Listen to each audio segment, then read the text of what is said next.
Já está no ar mais um especial coronavírus. A gente está ao vivo para levar até você informação de qualidade e debater temas relacionados à pandemia que afeta todos nós. Me conta aqui, nas últimas semanas você tem sentido mais fome? Comido mais? A alimentação é um dos desafios para todos nós. Ficar dentro de casa, beliscar o tempo todo é quase um caminho sem volta. Por isso, hoje a gente fala sobre a importância da alimentação ideal durante o isolamento. E para ajudar a gente nessa questão, eu converso por Skype com o endocrinologista Flávio Cadeggiani. Oi, doutor Flávio, boa noite, tudo bem? Tudo de bem, boa noite. Como vocês estão? Tudo certo por aqui, obrigada por ter aceitado o nosso convite. Eu agradeço. Bom, doutor, é o seguinte, não sei você, mas eu tenho comido mais aí nas últimas semanas, né? Essa questão da ansiedade, né, da gente ficar mais em casa, aqui a gente está fazendo rodízio, então não é todo dia que eu venho presencialmente. Essa questão do isolamento, né, e da ansiedade, leva mesmo a gente a comer um pouco mais? Primeira coisa interessante, você falou aumenta a fome. Na verdade, não aumenta a fome, aumenta a vontade de comer. São até inclusive áreas diferentes do cérebro. Os dois sentimentos mais associados à vontade de comer são tédio e incerteza. E a gente está vivendo os dois momentos ao mesmo tempo. A gente teve uma mudança brusca na rotina, é meio como se a gente estivesse de férias, saindo do nosso ritmo normal, e a gente precisaria do ritmo normal para poder manter uma dieta mais equilibrada, até na questão de funcionamento do cérebro. Associado a isso, muitas vezes a indefinição do que vai acontecer, ela é pior do que uma má notícia em termos de vontade de comer. Tá? Quando você está muito depressivo, por exemplo, uma situação muito ruim, morte de algum parente, você perde a fome. Depois que passa essa primeira fase, ou quando fica na indefinição, você tem um efeito contrário. Perfeito. Existe algum alimento, doutor, que contribui para a gente sentir ainda mais ansiedade, né? O doce, tem muita gente relatando que chega no final do dia e quer comer o doce, né? O doce está presente aí na nossa vontade de matar essa ansiedade, talvez. Olha, não querendo ser um pouco extremista, mas existem características comuns entre o doce e a cocaína. Então, o que acontece? Você tem áreas do cérebro que funcionam em termos de recompensa iguais, ou algumas áreas até mais com doce. E o doce é aquilo que você começa a comer 2, 3 dias, a partir do quarto dia seguido, o outro dia você sente falta como se fosse uma abstinência. É uma necessidade química. Como você não consegue suprir de outras formas, e o doce é um alimento que gera uma coisa que a gente chama de mood swings. Você tem muita alteração de humor quando você come muito doce. Mas ele acaba sendo a nossa droga, a nossa alegria, o nosso anestésico, a nossa tristeza e a nossa relação de amor e ódio com as comidas que geram esse prazer, que em comum todas elas têm muita caloria, porque às vezes pode ser o doce. Tem pessoas que são mais da massa, mas sempre com muito carboidrato, com uma carga alta de carboidrato, mas sempre com muita densidade calórica. Então, a comida, ela traz um conforto que a gente não tem tido nesses últimos tempos, tanto para a questão do tédio, quanto para a questão da incerteza do que vem pela frente. O ideal seria tirar o açúcar, né, durante esse período? Substituir? O ideal seria tirar o açúcar, só que eu já falo uma coisa, os primeiros dias sem açúcar são difíceis. É como se fosse uma abstinência de alguma droga. Não tem nada de errado a gente falar e tratar o assunto dessa forma. Porque nesse momento que a gente se forçou uma situação que ninguém esperava, a gente tem que ser um pouco mais, não vou dizer radical, mas a gente tem que tratar a questão de uma forma um pouco mais séria.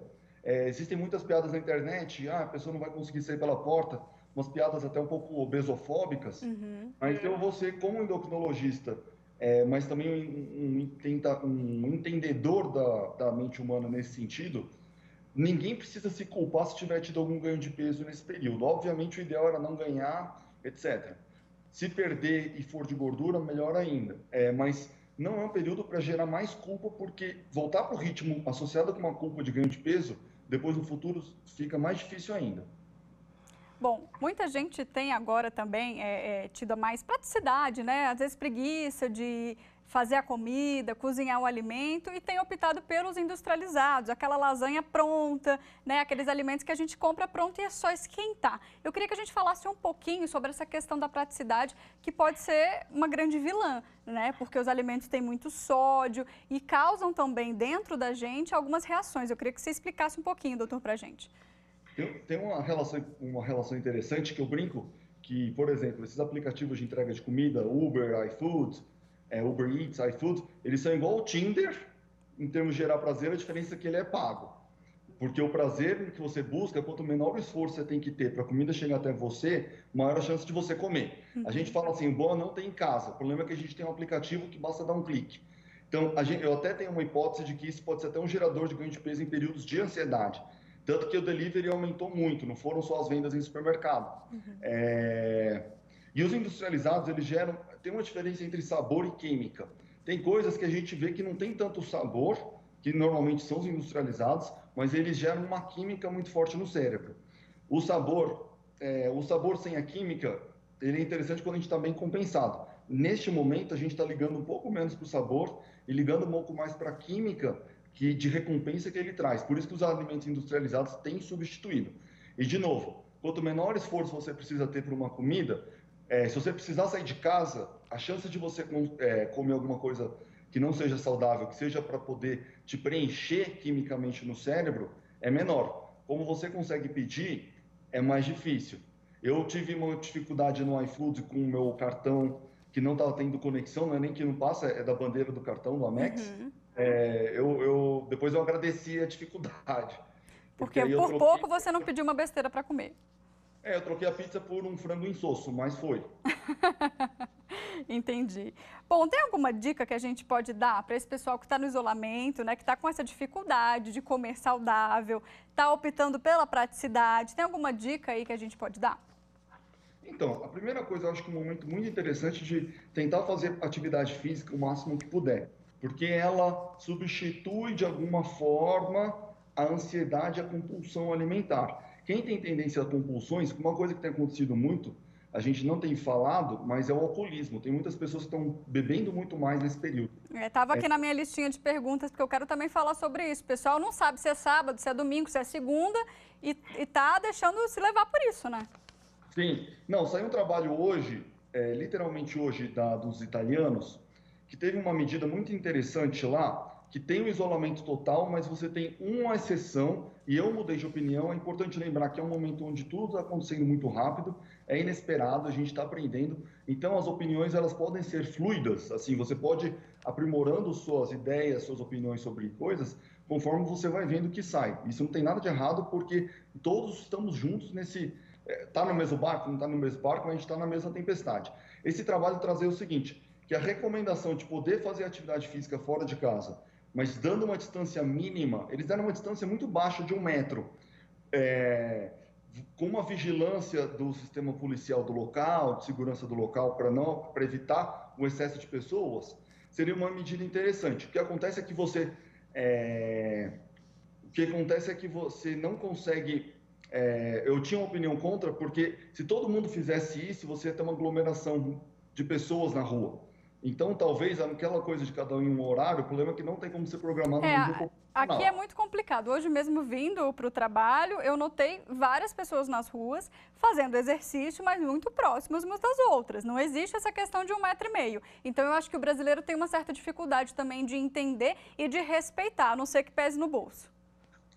A não ser que pese no bolso. O problema é que você multar a pessoa física é mais difícil, né? Bom, falando ainda em comida e em cozinhar, a gente recebeu um depoimento de uma psicóloga que tem feito da cozinha uma terapia. Vamos ver, é a Viviane Santos. Pode rodar. E eu tô de quarentena junto com meu marido e meu bebezinho de 1 ano. E, enfim, cozinhar tem sido terapêutico nessa quarentena, né? Eu continuo trabalhando, eu atendo por videochamada. E depois que eu termino os atendimentos, onde eu libero todas as tensões na cozinha. Desde que começou a quarentena, eu tenho feito pelo menos uma receita por dia. Então, cada dia eu inovo, eu pego uma receita e coloco alguma coisa nova. Também tenho tentado evitar desperdícios, então a casca da laranja que eu faço suco pro meu filho já virou doce de casca de laranja. O melão, que já ia ficando ruim, virou doce de melão, que virou, o pouquinho que sobrou virou cobertura de torta. Enfim, tenho tentado evitar desperdícios e também aproveitar essa quarentena da melhor forma possível. Bom, a Viviane está sabendo aproveitar aí o tempo, né? Cozinhando para a família, cozinhando de forma saudável, apesar de um docinho ali, não desperdiçando alimento. Essa é uma boa saída também, né? Às vezes a gente se descobre uma cozinheira. Não, ela juntou sustentabilidade, criatividade, foi uma ideia sensacional. Existe uma síndrome, chama síndrome de gourmand, ou de gourmet, que é o prazer em cozinhar. Não deveria ser chamado uma síndrome, a não ser que você quisesse que você tivesse algum problema em relação a isso. Normalmente, então é uma época que você pode se expressar através da cozinha. Eu acho uma ideia sensacional. Se você temperar muito bem a comida, eu acho que usar bons temperos, e dependendo do tempero, existem dados que podem aumentar a imunidade a depender do tempero. Eu acho interessante esse tipo de trabalho. Ou seja, o que ela está tentando fazer é a melhor limonada do pior limão. É verdade. Você falou de temperos, né? Vamos falar um pouquinho sobre o sódio, né? O sódio a gente sabe que em excesso faz mal. Nesse período que a gente está exercitando menos, né? Está ficando mais parado, a gente se sente mais inchado também. É interessante a gente dar uma olhada naquela tabela nutricional ali dos alimentos, ver a questão da quantidade de sódio, principalmente nos industrializados? Eu tenho uma opinião muito interessante sobre isso. Eu acho que isso é muito importante, você ter essa consciência. O problema é que a gente não consegue nem sempre avaliar. Então, eu dou um exemplo clássico. O pessoal critica muito os refrigerantes zeros por terem muito sódio, mas uma 350 ml tem 50 miligramas de sódio. E um prato típico do brasileiro tem 1.500 miligramas de sódio. Nossa, Existem bastante. existem graves problemas em relação aos refrigerantes, só que não são relacionados ao sódio, são relacionados a outras substâncias. Então, na hora de analisar um produto, às vezes a gente perde um pouco a referência. O papel dos nutricionistas eu acho bem interessante, uma consultoria nutricional para adaptação a esse período, para quem tiver condições, obviamente. Talvez um pouco mais de força na saúde pública nessa questão, porque as pessoas estão muito perdidas, os hábitos tiveram que mudar de uma vez. E como os hábitos estão tendo que mudar em meio a uma ansiedade e incerteza, normalmente esses hábitos não estão indo para um lado muito bom. Então, e o uso de temperos, para mim, eu acho que ele é um excelente tipo de substituição para muito excesso de sal e, às vezes, para o açúcar, etc. É um momento interessante, o brasileiro come o doce com muito açúcar. A gente acha, às vezes, o doce francês sem graça, é porque nosso paladar está acostumado com muito açúcar, então ele fica um pouco menos sensível. Eu vou dar um exemplo. Você pode achar chocolate 70% amargo, extremamente amargo, sem gosto algum. Se passar 1 ou 2 semanas sem comer doce, quando for provar novamente vai achar uma delícia. Então, por quê? Porque você aumenta a sensibilidade ao doce com o tempo que você fica sem ele. Talvez esse tipo de migração seja interessante também. O problema é que a gente está muito sozinho, cada pessoa, cada família está um pouco sozinho nisso, está tendo que se rearranjar, nem sempre encontra o que é no supermercado. Os valores você tem uma questão dependendo de alergias alimentares, que essas não vão embora. A gente não pode esquecer que todos os outros problemas de antes do coronavírus, eles permanecem, inclusive em relação a essa questão alimentar. Então, é muito difícil conseguir lidar na prática. Eu vou dar uma opinião muito sincera, eu acho que a gente está no momento de controle de dano. Se a pessoa conseguir manter uma alimentação mais saudável possível, ela não precisa se culpar se por vezes ela acabar saindo um pouco da suposta dieta da alimentação saudável. Ela não ganhando peso, ela mantendo, também acho um grande ganho nesse período. Então, assim, não se culpar por não estar seguindo a dieta, às vezes não estritamente. Nós não somos robôs ou máquinas, nós somos seres humanos. Então, entender que ser saudável é a proporção que você faz as escolhas inteligentes. Então, o conceito de escolha inteligente, ele também é muito importante. Se você em casa não tiver aquilo que é necessariamente o mais saudável, você tenta optar por aquilo que é mais saudável dentre as opções que você tem, e alguns períodos de indulgência, de permissão, né? É essa proporção que te faz ser saudável. Não necessariamente você precisa ser rígido em tempo integral. E é interessante a gente falar também que nesse período que está todo mundo tenso, né? Está todo mundo com medo, sem saber o que vai ser aí dos próximos meses, fazer dieta é mais uma cobrança, né, doutor? A gente tem tido talvez por conta das redes sociais, eu acho que isso vai mudar bastante, até positivamente. A gente estava vivendo uma questão de múltiplas cobranças simultâneas. Então, nós passamos a sermos cobrados por alta performance. Então, a gente tinha que mandar muito bem fisicamente, financeiramente, socialmente, profissionalmente, sexualmente, socialmente. Essas múltiplas demandas em combinação, elas geram uma estafa. Então, a gente estava vivendo um período de uma síndrome de burnout, de esgotamento, que é a verdadeira epidemia do século XXI. Não a depressão também, o suicídio, é porque o burnout ele tem características de depressão, ansiedade e perda de personalização, meio que você você não se identifica mais quem você é de fato. E o burnout, esgotamento, é uma síndrome que gera muita compulsão por doce. Não, muitas pessoas têm tido compulsão por doce, sendo que nunca tiveram essa vontade antes. É a busca por calorias rápidas quando a máquina não está funcionando. O burnout, eu sempre dou exemplo que não é a utilização da gasolina reserva do seu corpo. É quando você não tem mais nada para usar de energia, eu não digo só energia alimentar como um todo, e passa a consumir as próprias peças do corpo, do carro, no caso, nessa analogia, para poder continuar funcionando. Aí é muito difícil voltar. Então, esse período é um período que todos temos que repensar, inclusive nos extremismos alimentares, né? A gente tem uma pergunta também do Haliston. Ele fala sobre a questão da imunidade. Está todo mundo preocupado e querendo saber o que é bom para a imunidade. Vamos ver a pergunta dele. Existe algum tipo de alimento recomendado para aumentar ou melhorar a imunidade? Tem algum alimento que pode ajudar nisso ou não? Não adianta agora, depois que começou a pandemia, a gente correr e comer esses alimentos. O que você orienta, doutor? Eu oriento o seguinte, não existe nem 0 nem 100 em termos de evidência. Não existe nenhum alimento que você comprovadamente aumente a imunidade para reduzir a questão da gripe, mas como alimentos não têm riscos, e é um momento que não dá para a gente esperar muita evidência para poder pôr em prática, na ausência de riscos com benefícios potenciais, a alimentação tendo vitamina C, uma alimentação, então vitamina C, acerola, tem muito mais vitamina C até do que laranja prensada na hora. Vegetais verdes escuros, tem muitos alimentos. Zinco, fontes de zinco, e o problema do zinco é que a maior fonte de zinco que a gente tem são alguns frutos do mar, mas são 3 os tipos de substâncias que ajudariam. Minha opinião o alimento obtido de forma variada é a melhor forma de poder ajudar na imunidade. De novo, isso não é um nível de evidência que a gente chama assim comprovado, mas é provável. E sendo provável e não trazendo riscos, eu recomendo fortemente. Agora, o difícil, a gente fazendo compras, né, e eu me incluo nisso, é não colocar uma besteira no carrinho, né? Um chocolate ou algum biscoito que a gente sabe que não é saudável. Não comprar esses alimentos e não tê-los em casa é uma boa estratégia também para que você não caia na tentação na hora que a vontade bater? Se você desinstalar os aplicativos de entrega de comida, sim, que aí você não vai ter nenhuma... Porque na hora da vontade, da compulsão mesmo, você faz qualquer coisa. Não ter em casa por uma compulsão, por uma vontade leve a moderada, funciona bem.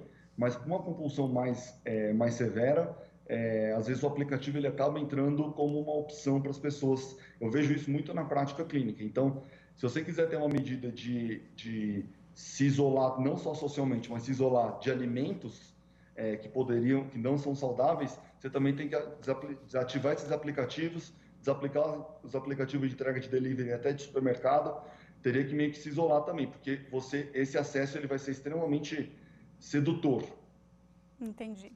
Por falar em alimentos que colaboram, né, para o ganho de peso, a gente recebeu também uma pergunta que envolve obesidade. Será que ela influencia ou agrava o quadro do coronavírus? Vamos ver. A obesidade seria um complicador para quem pega o coronavírus? E aí, doutor? Agrava? É mais complicado? Tem um aspecto interessante. O primeiro país que foi afetado pela pandemia, na época era só a epidemia, foi a China. A China não tem uma prevalência de obesidade alta, então não se conseguiu detectar esse como um fator de risco, tá? A gente sabe que a hipertensão parece ser realmente fator de risco, a gente não sabe se é por conta da pressão alta ou por conta dos remédios. E isso não é normal, porque normalmente a pressão alta sozinha, ela não é um risco de complicações para doenças infecciosas ou pneumonias, é porque normalmente ela vem associada com outro kit de outras doenças, que aí você tem aumento de risco, mas ela isolada não era um fator de risco, é a primeira vez que a gente vê a pressão alta sendo um fator de risco. Só que depois que ela migrou para a Europa, e principalmente agora que ela migrou para os Estados Unidos, a gente viu que a obesidade ela é nitidamente um fator de risco, só não tem o tal do nível de evidência porque não deu tempo de publicar. A gente tem que lembrar que tem muita coisa que não publicou. Tem um trabalho da Itália que eles têm falado da vitamina D, por exemplo. Esse trabalho não saiu nem no que a gente chama de preprint. Ele não saiu nem para consulta antes e não foi avaliado por nenhum revisor, por nenhum editor para ver se ele realmente tem uma validade científica para poder ser publicado. Mas a obesidade, sim, ele tem uma grande influência. A obesidade ela tem mecanismos que podem justificar. Existem enzimas que são aumentadas na obesidade que aumentam a chance de entrada do vírus nas células. Isso são achados ainda recentes, tá? A obesidade é uma doença que já é inflamatória e ela faz você responder de uma forma disfuncional, fora do normal, às infecções. E a obesidade ela é uma doença também respiratória. Você tem uma síndrome da apneia não obstrutiva e você tem uma síndrome da hipopneia da obesidade. Então, a obesidade já é em si um quadro respiratório crônico. Então, ele já tem uma predisposição com qualquer fator um pouco menos grave. Vamos dizer o seguinte, para um coronavírus, com uma mesma carga viral, com uma mesma patogenicidade, capacidade de gerar doença, e uma pessoa magra vai dar muito menos problema que uma pessoa acima do peso com obesidade, porque essa pessoa acima do peso com obesidade, ela já tem inerente à obesidade que ela tem menos reserva para poder combater, menos reserva para compensar com a respiração. Tá, agora uma dúvida de muita gente, na hora de ir no mercado a gente vê vários produtos light e produtos diet. Eles podem ser aliados ou não? Quem não tem uma diabetes ou quem não é obeso não precisa se importar com isso. Eu queria que você explicasse um pouquinho a diferença desses produtos. Não, é o seguinte, o diet, por definição, é um produto que ele não tem determinada substância, então normalmente é associado a zero açúcar. O grau de relevância dele para quem não tem diabetes é um pouco menor. Ele pode ser um substituidor. O problema é que a gente tem uma tendência a hipercompensar. O light é quando você tem uma redução, por exemplo, calórica ou no teor de alguma substância. Existe alguma modificação no processamento. O grande problema é que às vezes você tem no momento de ansiedade, no momento que você está bem, o diet, por exemplo, um chocolate diet, ele consegue enganar. Só que no momento que você não está bem, o chocolate diet, na fase que a gente chama de cefálica, na hora que você come, ele compensa, ele possa ser ok, deu uma aliviada ali na hora, momentânea. Deu uma disfarçada, mas quando chega no estômago e o cérebro percebe que na verdade não veio açúcar, quando a gente está muito ansioso, ele acaba não substituindo, ele acaba não sendo compensado. Aí você vai buscar outros açúcares ou tenta compensar comendo mais, o que aumenta o consumo calórico. Então, na verdade, o consumo de lights e diets eu não vejo como um grande aliado nesse momento. Isso já foi uma grande substituição antiga, a não ser que você seja extremamente pré-determinado e falar, eu vou comer essa quantidade, eu vou substituir por essa mesma quantidade, só que com um teor calórico reduzido, e vou comer e vou conseguir manter. Só que isso precisa de uma pré-determinação que, nesses tempos de coronavírus, nem sempre é tão fácil. É difícil a gente ter autocontrole, né? E a questão da caloria, né? A gente está se mexendo menos, está gastando menos energia. É ideal também a gente reduzir um pouco essa questão dos alimentos consumidos durante o dia, em vez de 2 colheres de arroz, uma colher de arroz ou não? Se você conseguir ter um controle 100% sobre o que você está comendo, não deixar a questão emocional influenciar, com certeza, a redução, talvez uma redução de acordo com a redução do nível de atividades. Uma pessoa que treina de forma moderada, 4 ou 5 vezes por pessoa, ela pode reduzir, isso teria que ser calculado para cada um, mas ela poderia reduzir umas 500 quilocalorias por dia, por exemplo. Por outro lado, uma redução excessiva em curto prazo pode gerar piora da imunidade, tá?